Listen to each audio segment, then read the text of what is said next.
Bonjour, je m'appelle Vincent Leclerc, je suis directeur général de Coalition Plus. Je m'appelle Jeanne Gapia Nyonzima, je suis présidente de l'ANSS, l'Association nationale de soutien aux séropositifs et malades du sida. Ngaha muri ANSS twaramutse turiko turagira isekeza rizomara indwi turaba umugera wa hepatite C na hepatite B, turaba n'ivyo bita cancer du col de l'utérus bibangamiye cane abantu basanzwe bagendana umugera wa sida n'iyindi imigwi usanga kenshi ibangamiwe n'izo ngwara, kandi izo ngwara murazi ko ni ingwara zikomeye kandi zica. Kenshi abantu bamenya bamaze gusinzikara zigaheza zikabica ataco umuntu ashoboye gukora. Ni igikorwa twatanguye umwaka uheze kuko turi mu umuryango witwa Coalition Plus uri mu bihugu 14. Ivyo bihugu 14 hakaba hariho n'abari abo n'abitwa ko vy'ukuri ari ivyo no kwita abamembre ba Coalition Plus. Mugabo dufise abandi basanzwe bakorana nabo bamembre bagera 50 kw'isi yose. Ngira mwarabonye mu ndwi iheze twari twagize atelier n'ibihugu vyinshi vyavuye muri iki gice, muri Congo, mu Rwanda, muri Centrafrique, muri Chad, muri Cameroon, no muri Congo Brazzaville. Ni ukuvuga ngo abo bose basanzwe bakorana na ANSS kuko ari we munywanyi wa Coalition Plus, mugabo bakaba bari mu kintu kindi tukorana na Coalition Plus gifasha amashirahamwe ari muri ibi bihugu vy'ibibanyi. Iki gikorwa rero kiko gikorwa aho hose kugira ngo dushobore, hariho abagize gupima umugera wa sida, hariho abatoye gupima iyo migera nk'uko twebwe twatoye. Twebwe rero twabitoye kubikora ngahi Bujumbura, Igitega, mu Kirundo no kurindi shirahamwe dusanzwe dukorana ariyo Centre Remuruka. Twatoye aho dufitiye uburenganzira kuko aho niho twebwe dushobora gukora ibikorwa atawe turinze kugora. Ariko nkumbure mu myaka iza, murumva uyu n'umwaka wa kabiri, mu myaka iza nkumbure bariko barabibona, hari naho bazotubwira bati natwe muradushiramwo, twe tuguma twuguruye imyango, tuzoheza tuje no mu yandi mashirahamwe n'ivyaba bikenewe. Ariko ubu twari twabanje gutoraho kugira ngo ibitigiri tuzobona bizoshobora gufasha abategetsi gushobora gufata intumbero ibereye yo gushobora kuvura abo bantu narirya dusanzwe muri iki gihe tubona ko abantu bagiramiwe cane nizo ngwara hepatite B na C na cancer du col de l'utérus. Ego cane bizofasha kuko muribuka ko no kuva kera ANSS yamyitangura no mu gushira abantu bagendana umugera wa sida ku miti. Twaratanguye hama tugira Imana turereka n'abategetsi, turabereka intumbero, turabafasha gufata intumbero yo gushobora kuvura abenegihugu bose. Nibi rero tubitanguye aho dushika kugira ngo tubereke ko vy'ukuri ico kibazo ari kibazo kiriho mu gihugu, hanyuma tutorere hamwe umuti. Turizera cane yuko izo ntumbero tuko turafata, kandi noneho nta n'inkeka turashigikiwe kuko ivyo dukora vyose tuba bisabiye uruhusha, kandi turashigikiwe. Barazi yuko ari ibintu bizoheza bigafasha mu kugira ngo hashobore no kuba intumbero ku rwego rw'igihugu, dushobore kuvura, kurondera uburyo bwo kuvura abantu boba baranduye iyo migera. Akamo twotera abenegihugu nuko ngaha biruguruwe indwi yose, iyi ndwi yose tuzoba tuko turapima ivya hepatite B na C. Narirya tuzi ko kenshi abantu bahora basanga bamaze kwandura, atacu umuntu agishobora. Iyo babitoye hakiri kare burya birashoboka hepatite C na B na cancer de col de l'utérus. Ivyo turabifitiye ivyemezo kuko hari abakenyezi nko kuri cancer du col de l'utérus abakenyezi twapimye batarasinzikara, hanyuma turashobora kuba gufasha, si twe twabakijije n'Imana yabakijije, mugabo twarafashije ko bashobora kuvugwa hakiri kare, barashobora baramera neza. No subira kuvuga yuko ni ingwara ubusanzwe ziri mu ngwara z'ibihererekane zikarira cyane abantu basanzwe bagendana umugera wa sida, ariko izo ni ingwara zifata n'abatagendana umugera wa sida. Ngiye yuko twabikoreye muri Bujumbura, Gitega no mu Kirundo, abenegihugu boba bumva vy'ukuri yuko bipfuza kugirisha izo test tuzobakira, mugabo turacari bato kandi ntitwoshobora gukora mu gihugu cyose, twakoze aho dushika, ariko uzotwitura aho turi tuzomwitaba. Uwo bishobora abona ko abikeneye akaza tuzomwishura, tuzomutunganiriza kuko nico tujejwe. Igitigiringira bava bakibaha ababikoramwo ku munsi muhava mubonana mu kanya, ariko nibaza ko igitigiri twebwe abazoza bose tuzobakira.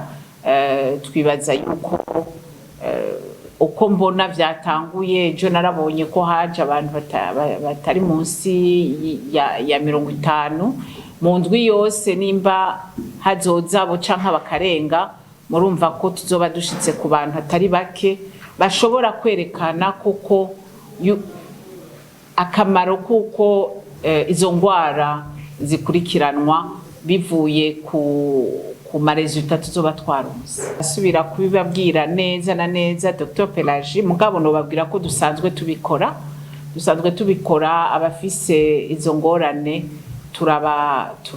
turabafasha. Hariho nabo twafashije bakagirirwa na operation, n'ibintu bisaba uburyo bwinshi, ariko ubwo buryo naho tutabufise bukwiye, iyo tumaze kuronka ibitigiri tukavyerekana ko ari kibazo gikomeye, bidufasha ko tubishira mu ntumbero yo kurondera n'uburyo burengeye. Mugabo na cyane cyane bikaja no mu ntumbero yuko tubwira abategetsi ko ari gikorwa kandi ari kibazo kiraba abenegihugu benshi, kugira ngo kije mu ntumbero y'igihugu narirya. Twebwe ivyo dukora vyose twisunga intumbero igihugu kiba cyafashe.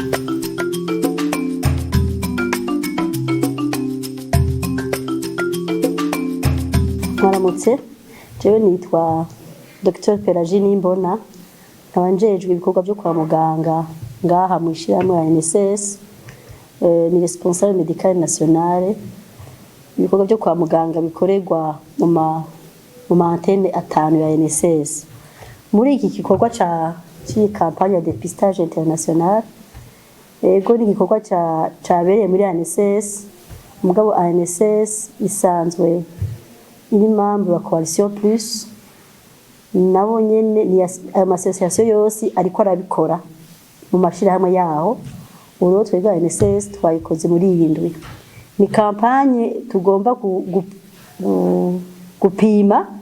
gupima umugera wa sida, kurumva twadusanzwe tubikora niho cha misi yose, tugaca dupima n'umugera wa hepatite B hamwe n'umugera wa hepatite C, hama tugaca dupima kandi n'abafasoni bagendana umugera wa sida, tukabapima cancer ica mu gwinjiro bw'igitereko cyo twita cancer du col de l'utérus.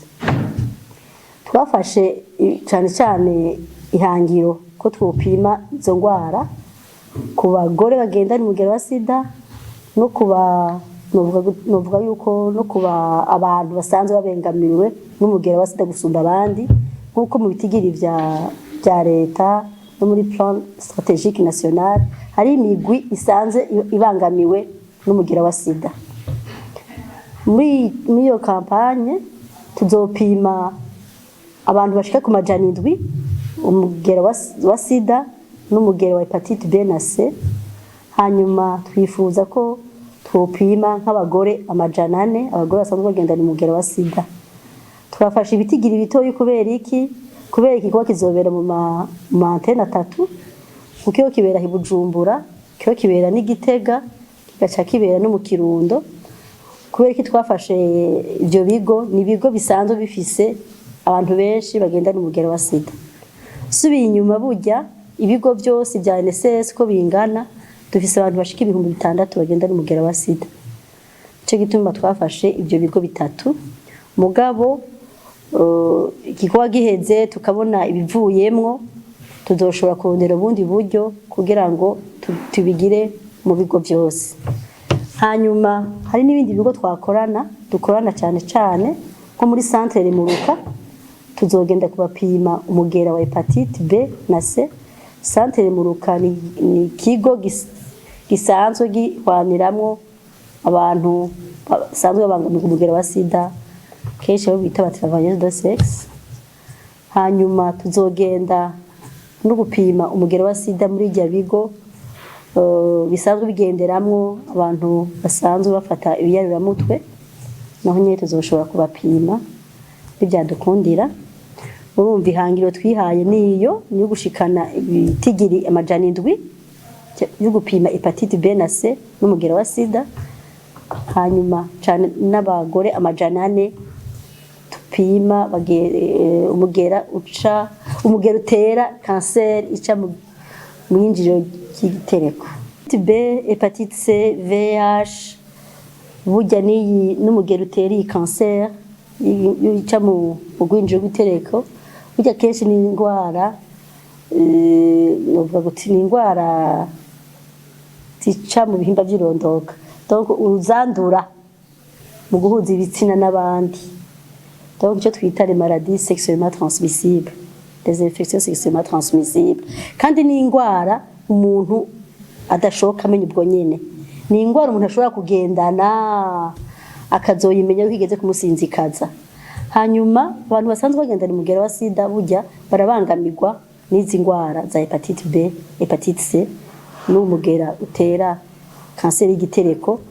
Abantu basanzwe bagendana umugera wa sida barabangamirwa cyane n'izo ndwara. Ico gituma mubona nkishira hamwe isanzwe rikwirikirana abantu bagendana umugera wa sida twashimye gupima izo ndwara. Uzandura kenshi mu guhuza ibitsina n'abasanzwe basifise iyo ndwara ni nka infection sexuellement transmissible, kandi umuntu arazigenda natabizi aza kumenya yuko yasinzikaye. Cyo gituma rero kenshi mubona twayihaye hangiro yo gupima abo bantu mu kuzirinda ni kujya birinda indwara zose zica mu bihimba birondoka. Go les partenaires gukoresha agafuko.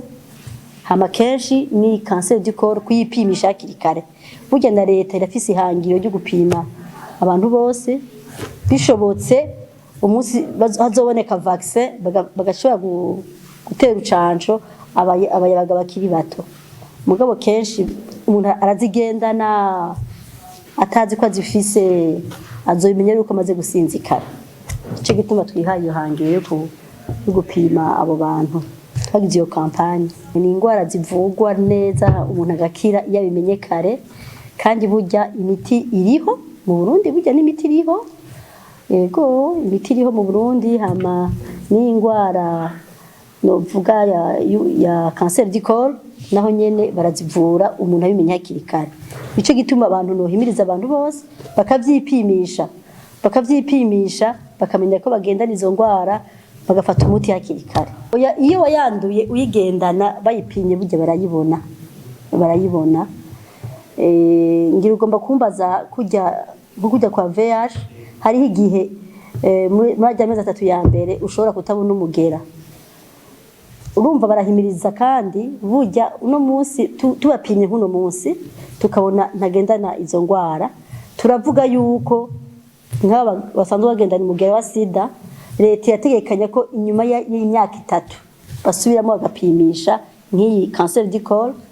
Hanyuma ibya hepatite naho nyene ukabigirisha uragira icyo twita rappel. Iyo utaragera kure, utarasinzikara, burya ibimenyetso nta bibaho, umeze nk'umuntu wari we wese. Kenshi ibimenyetso ko ugiye kwa muganga bagupimye bakabona ko uyigendana, bagacapima n'igitigu cawe bakabona ko atangaruka mbi ziraza. N'ahandi hoho kenshi umuntu arayigendana atakimenyetso afise, birarangira uko imyaka ihera n'ikigendera duga, hanyuma igitigu kikazofatwa kimaze kugera kure. Murabizi kenshi muramubona abantu baragira icyo bita amaso ujya asa n'umutoto benje, bayita sinzi ko murabona abantu bafite amaso y'umutoto benje, abantu baragwara cirrhose, kenshi meme baragwara na cancer, kenshi babimenya bigeze kuri iyo stade, dimwe bigeze kuri urwo rugero, bigeze gushika kure. Umuntu agira kiriwe bita amaso asa n'umutoto benje, bayita jaunisse. Kenshi haba twagwara urusina, cirrhose, kenshi ahubwo meme barashobora guhana cancer y'igitigo. Kenshi abantu babimenya bageze kuri urwo rwego, cyo gituma duhimiriza ko bobipimisha kare kugira umuntu ayimenye kare. Nato abagendana umugera wa sida, burya abantu benshi bose bo kwipimisha, cyane cyane nk'abagore bibungenze bo kwipimisha. INSS ni shirahamwe rimwe mu mashirahamwe ya Coalition Plus. Hanyuma muri ico gisata cha Coalition Plus hariho igisata INSS isanzwe iserukira ibindi bihugu. Nibaza ko umugenzanje Dr Belize yobabwira ibyo bihugu basanzwe INSS iserukira muri Coalition Plus, ni ibihugu bisanzwe biri muri Afrique de l'Est et du Centre.